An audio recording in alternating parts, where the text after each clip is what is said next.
Favorite time of the morning. Happy Saturday, y'all.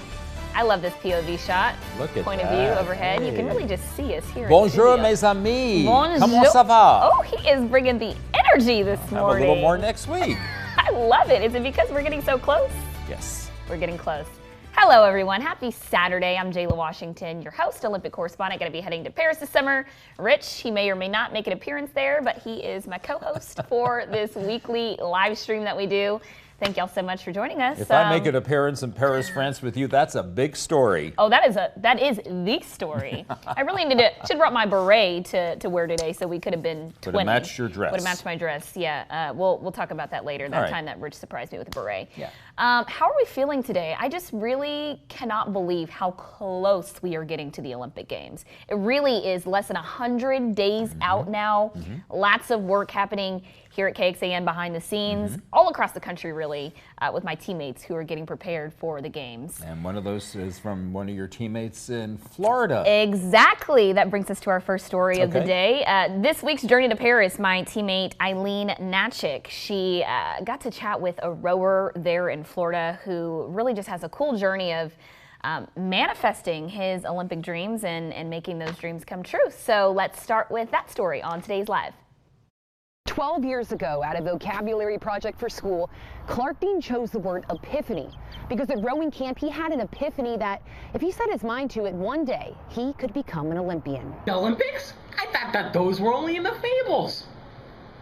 Fables? The Olympics happen every 4 years, and only the world's best athletes can compete in them. World's best athletes? Little did he know at the time he would become one. We caught up with Clark and his mother Paige at Nathan Benderson Park, the home for U.S. rowing, to talk about a famous YouTube video that they still laugh about to this day. Some movie about like a hero's journey and realizing what they want to do and going through the struggle. He made a video with his friends and he had 3 or 4 friends involved in it, and it was his epiphany that, oh, you mean I can actually possibly become an Olympian? They made a Wheaties box and headlines for the newspaper and everything, and it was about him becoming an Olympian. And I remember at the time thinking, I'm going to go for something. I don't know if it's going to be rowing or running, which was a crazy idea because I had not run competitively. Clark didn't always love rowing, or sports in general, and he said so in no uncertain terms until one day his mom signed him up for rowing without him knowing it. I will never be an athlete. I don't know why you won't give this up. You want us to be athletic like you were. We are never going to be athletes. It's never going to happen. I'm like, well, I'm sorry, you're not going to sit at home. So maybe this will be something you like. I think at that moment I was like, I'm gonna try to see this through and go as far as I can in some sport or another. Since then, Clark's days begin before the sun rises, training countless hours, dedicating his entire life to his sport. He became an Olympian in 2020, competing in Tokyo. However, his boat placed 5th. He left Japan without a medal. He uses that experience as motivation for Paris. Clark and his team have their eyes on the prize. All the focus is on how we can get a medal, not, oh, what do I have to do to get in this boat or in this seat and beat this guy on the team. When we talk about racing, it's talking about racing at Paris, not racing to qualify or racing each other here and going fast. It's about Paris and getting a medal there. At Nathan Benderson Park on the journey to Paris, I'm Eileen Natchik. You know, behind every athlete, great or otherwise, there's a mom and or a dad who is making their dreams come true. I love that. And, the more that we get to talk to these athletes, the more you just realize how involved their parents are in the process. Obviously, right? We know it takes a village. But, there was a boxer outside of Houston, Joshua Edwards, who is qualified for the Olympic super heavyweight boxer. And his dad was like, I literally knew he was an Olympian when I put my hand on his mother's stomach when she was still pregnant with him. He just could sense it. So I think it's great when parents just recognize the greatness and they kind of help it come to fruition. So he didn't understand why his mother signed him up for rowing lessons, but he does now. Exactly, he certainly does. Eileen is great. She's like my my long distance work bestie. Don't get jealous. I'm not. But she is a new asset to our Olympics team this year. So she's been doing really great work so far, and I'm really excited to see more stories from her, and for you all to see more stories from her on the journey to Paris. Okay, so speaking of journey to Paris and all the stories we're working on, back to some of the things that I've been working on. Yes. So remember a few weeks ago when I was in New York for the media summit? This is what I call all of the stars aligning. I have to build it up. I have to do the drama. So I was trying to get an interview. I did get an interview with Gabby Thomas. She's a local track girl who is a 2020 Tokyo Olympian. And because this media summit, you've got all of these athletes and you've got all of these media outlets who were there, sometimes athletes can't make it to certain rooms. So she was scheduled to come to our room, but last minute, had to make a change. So from there, I ended up going to NBC National. Obviously we're an NBC local news affiliate. Went to NBC National's room to do the interview with Gabby Thomas. When I was in the room doing an interview with Gabby Thomas, I met a guy from NBC Sports. Oh my goodness. Who was like, oh, you're from Austin? That's why you wanted to get to Gabby Thomas? That's super cool. We're going to be in Austin this upcoming weekend, actually filming this brand new series that we're launching called Breaking Baguettes. So that was a couple of weeks ago. They said, if you want to come and you want to get some behind the scenes footage of us doing the show, we will let you do that. So this was there on set. How cool is that? Yeah. They literally let me go. So Breaking Baguettes, it is a French chef here in Austin. That's the guy right there in the middle. He is essentially teaching Olympians, Olympic hopefuls, in the kitchen how to cook a French meal. So, like I said, NBC series is called Breaking Baguettes. It's going to be launching in June. We were able to go there on set, get some behind the scenes video, and also did an interview with the chef as well as the athletes. The concept behind this entire show is really kind of moving because it really just shows the commonalities that we have no matter our backgrounds, no matter who we are. So first segment is sitting there. You see him sitting down with the Olympic hopefuls, and those are two divers, by the way, from UT, UT's dive team. One is a former UT diver, but and a current diver as well. But he sits down with them and literally breaks bread with them. And in the bread, the team was so great. They put a little icebreaker question within the bread that you see broken there. And that's kind of how he starts the conversation. And it's just really fun things. And then, he asks them questions, of course, about their sport and things like that. And then from there, the second part of the segment is going in the kitchen and he teaches them how to cook a French meal. So a really cool way to kind of just get these athletes outside of their typical element where they're, in this case, in the pool or diving off of a dive board. But how amazing was that? I went with our photographer, Andy. And Andy was just we had a lot of fun. We also ate, we ate good. I'm sure you did. I don't even know what those things are called, but the chef, he sells them at HEB. We'll talk more of that. They look like more mini about that quiches. online. A little bit, but they're creamy on the inside. They have a filling on the inside. So really, really good. And he is, like I said, a French chef, so very fitting for the theme of the Olympics being in Paris this summer. So it was cool to see him as a host. Oh, and also I should mention, the chef, he almost won Top Chef in France. And he is currently competing on Top Chef USA. Oh. So now he's the host of this show and kind of bringing all of these Olympians together. Will he be in Paris?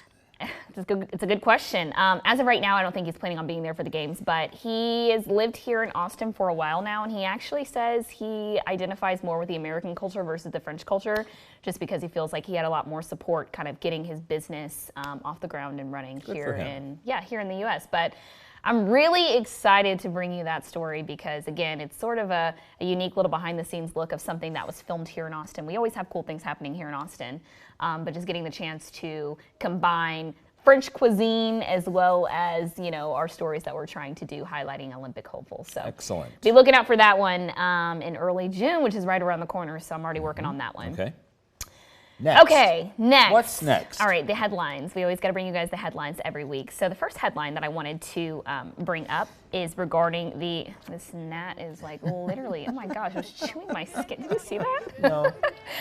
Okay, take a look here. The Olympic torch officially began its journey across France after a festive welcome in Marseille before the Summer Games. And obviously, the Olympic torch is something that obviously symbolizes like the Olympic Games and the entirety of the Games, and it's been happening for years and years and years and years and years. So you've got all of these things happening now as the Games get closer that are kind of just a symbolic representation of all of this happening. So it literally, the torch traveled like across the sea. Oh, look at that. Yeah, Oh, yeah. how So nice. it kind of gives you chills when you just think about the meaning behind it and how it really does bring everyone from around the world together. So that was something that I certainly wanted to let y'all know about this week. God, it just gives me goosebumps when you see the whoever is going to light the flame go up to the top and oh my gosh, I know. Yeah, it's the start of something good. I know, it really is. My favorite one was when Muhammad Ali did it. Yeah, I didn't see that. I'll have to go back and look that up. You should look it up. Yeah. It was very moving. Yeah, and again, you're not going to be in Paris this summer. But and I'm not saying that like throwing shade. I know it seems like I was. No. Seriously, you're not going to be there in Paris this summer, but you can still feel the buildup of the Games, and you can still feel the excitement of the Games, the camaraderie of the Games, even not physically being there where they're happening. And I think that is the true magic and spirit of the Olympics. Absolutely. So I love that. Okay, next headline up. I'm not bitter or anything, but Simone Biles announced her Gold Over America tour after the Olympics, and I'm saying that because I've been trying to get an interview with Simone Biles. Of course you have, yes. And it hasn't happened yet, but she did this last time around after the Games. Really cool. You've got big names like Jordan Childs going to be a part of this, and basically they travel all around the country just doing this tour, kind of showcasing their skills in like a really fun, flashy way. So they're going to be here in Austin, actually. I just looked it up on October 18th at the Moody Center. So I know that tickets are already on sale, and looking on the website right now, it says limited seats available. So you're going to want to make sure to get those tickets if you're wanting to do that. But that happens after the Games, but she just made the announcement that they're going to be doing this tour after the Olympics already. So maybe we can get her in studio. Maybe, you know what? Simone Biles. Simone. Come on Are down. you out there? And Simone is very, very nice. I did a story with, some of her teammates out at the gym, and I got to meet her when I was there and chat with her. And, the gymnastics community is so small, so you kind of feel connected to people even if you've never met them before. And very nice person, very nice, very, very nice, and very obviously talented athlete. I think she's just really kind of trying to stay to herself this time around, so I totally respect it. But Simone, if you're out there and you're listening right now, whenever you want to do an interview, I know you're taking some now, so add me to your list. Okay. I'm never going to stop talking about this. No, I won't either. I love you for that. Thanks. That's a true best friend right here. He's like, yeah, Simone, come in studio. Simone. All right. We'll have donuts. So speaking of super famous people who I may or may not ever get to sit down with, there are a lot of celebrities who are going to be at the Games this summer. This week, they announced that Flavor Flav is going to be the official hype man, an official hype man for the women's polo team at the Paris Olympics. They also announced that Leslie Jones is also going to be there this summer. I wanted to make sure that I'm going in order here. So she's going to be there, and then there have been just like fun little promos like this that NBC has been doing to really get people involved and excited. So Cardi B and Sha'Carri Richardson literally just like went to the nail shop and just talked about the upcoming Games, like so chill and laid back, which is funny because I actually pitched that to Simone. Snoop Dogg obviously going to be there. I pitched that to Simone. I was like, hey, we can do a laid back interview. Let's just go to the nail shop. And then I was like, was NBC listening to me? Because they did the same thing with Sha'Carri. Anyway, Snoop Dogg also going to be there. He's one of the OGs. They announced that a few months ago, actually, that he's going to be partnering with NBC as like a sports commentator and analyst. And, obviously with television, people are consuming their news in all sorts of ways these days. Most people online, like you guys are doing right now, watching this live stream.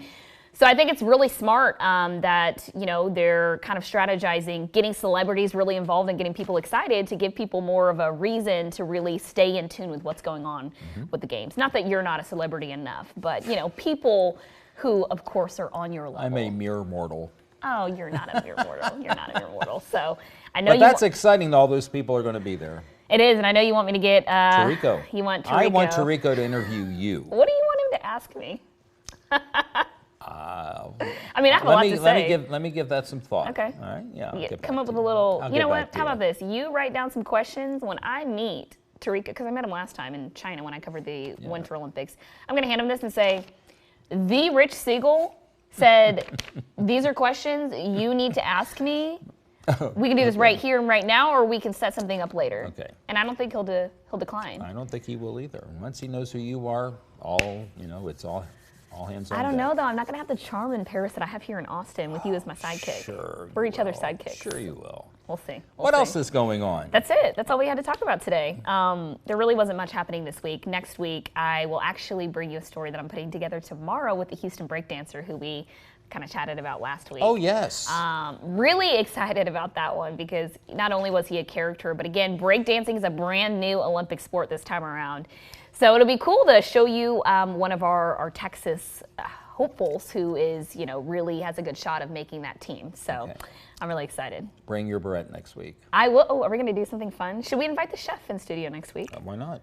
Why not? Haley, our news director, are you watching? Is that okay? Can we get clearance to do that? It's so funny, though, with this whole Olympics Live thing. It's kind of like we're just kind of doing our own thing and making it our own. So hopefully you guys are enjoying it as much as we're enjoying putting it together. Cameron, our director today, doing an excellent job with the production on here, as well as David, our director here in studio. Thank you all so much for watching, and we will see you back here next week.